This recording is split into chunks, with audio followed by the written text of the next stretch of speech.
Kids are sprinting into stores, bottles are selling out in seconds, resale prices are hitting 10x.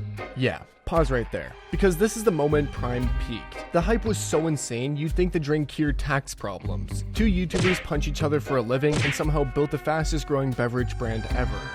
And then, everything fell apart. Sales nosedived, lawsuits stacked up, stores went from out of stock to please take one, we'll throw it in a bag. Profits? Down more than 90%. Something cracked. And the wild part? Nobody noticed until it was already too late. So let's hit play and walk through how Prime went from the internet's golden child to that sad bottle collecting dust next to the discount protein bars. Before Prime was a drink, it was a storyline, one that started long before a single bottle ever hit a shelf. For years, KSI and Logan Paul were full-time internet enemies. These two guys were yelling into cameras, dropping diss tracks, and turning drama into views. Their first boxing match in 2018 sold out 20,000 seats in Manchester Arena and pulled in around 2.25 million live viewers. It also generated over 1.3 million pay-per-view buys and up to $11 million in revenue. Then, in 2019, they did it again. The rematch at Staples Center in LA packed 12,000 fans and had around 2 million PPV buys worldwide. Millions of kids picked sides, Team KSI or Team Logan. So then, in January 2022, these two enemies suddenly went on Instagram saying, "We're actually business partners now, and we made a drink together."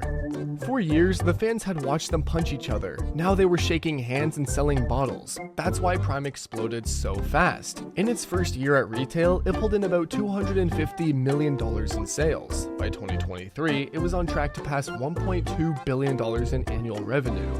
Even in the UK, demand got so crazy. £400 for a 12-pack. This is what happens when you attach a product to a storyline that already has tens of millions of viewers and years of emotional buildup. Kids didn't care about electrolyte ratios, they cared that their side, Team Logan or Team KSI, made the better drink, and buying Prime was how you voted.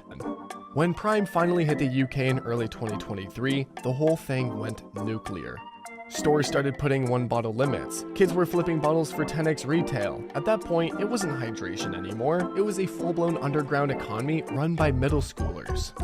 And this is where the story quietly shifts. Most people buying Prime weren't actually thirsty. They wanted the bottle for their Instagram stories. Some kids were even filling empty bottles with tap water just so that their friends would think they'd scored the rare flavors. But once the novelty faded, something unexpected happened. People actually tasted it, and that's when the cracks showed. Athletes still trusted Gatorade, anyone who wanted caffeine stuck with Red Bull or Monster, and everyone else, they just kept buying whatever tasted better and cost less. For a short moment, Prime looked like the future of beverages. The kind of brand that could bulldoze an entire category. But the second the lines disappeared and the resellers walked away, sales stopped acting like a rocket. That's when the real truth surfaced. Prime's biggest issue wasn't taste, or price, or even the influencers behind it. The real problem showed up once the hype settled.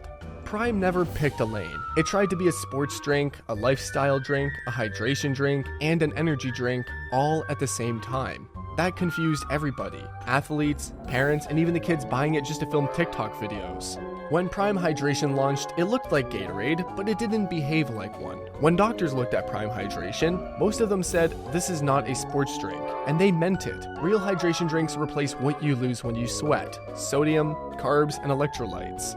Prime barely had any of those things. It carried just 10 to 30 milligrams of sodium, almost no sugar, and way more potassium than most athletes actually need.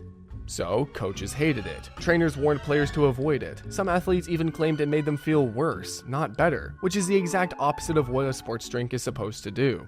Then Prime Energy launched, and that's when everything truly went nuclear. Each can had 200 milligrams of caffeine, equal to 2 Red Bulls or roughly 6 cans of Coke. Kids were chugging it like it was fruit juice. Schools started banning it out of panic. Parents were posting warnings online. News stations ran full segments treating it like a public health hazard.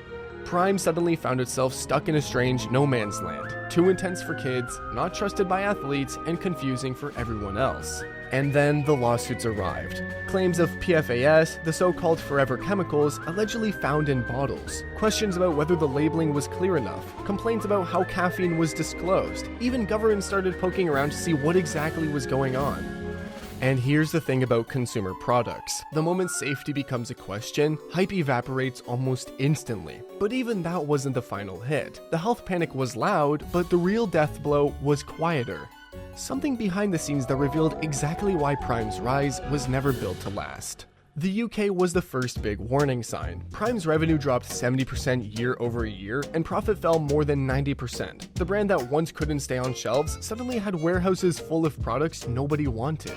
Then came the supplier drama. Prime owed $68 million to Refresco, one of the companies that helps bottles its drinks. When you're behind on payments that big, it means one thing: cash flow problems. The hype was huge, but the money coming in wasn't matching the money going out. Prime wasn't built like the Coca-Cola or Pepsi companies that can burn cash for decades. It was built like an influencer drop: big spike and fast fade. And the lawsuits didn't help. Legal fees, label audits, and PR disasters each drained more focus and more cash. A brand can survive hype, dying, and bad press. But a brand cannot survive all of that, plus collapsing sales, plus financial fires burning behind the scenes. Prime was built on a loud, messy, meme-driven moment powered by kids who treat brands the same way they treat TikTok trends. Fun for a week, forgotten by the weekend. And that's exactly what happened to Prime. The same kids who once thought Prime was liquid gold suddenly grew bored. They discovered new drinks, new creators, and new obsessions. But the real problem wasn't the kids moving on. It was that Prime never built anything for the people who don't move on. Adults don't care about the influencer drama. Teens don't want to drink something their younger brother still thinks is cool. That's why Prime's entire identity stayed stuck in a world where neon packaging and YouTube beef mattered long after its buyers aged out of that world. Meanwhile, cultural taste shifted. The same Gen Z that once begged parents for Prime started choosing cleaner, calmer brands. Drinks with real function, real ingredients, and real purpose. Celsius became the fitness flex, Liquid IV became the hydration fix, Alani Nu became the lifestyle pick. And that's what really killed the momentum. Prime aged exactly the way trends do, suddenly and without warning.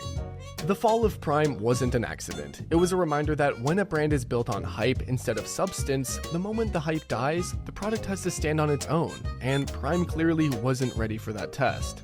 So, what now? Does Prime pull off a comeback and pretend this whole mess was part of the plan?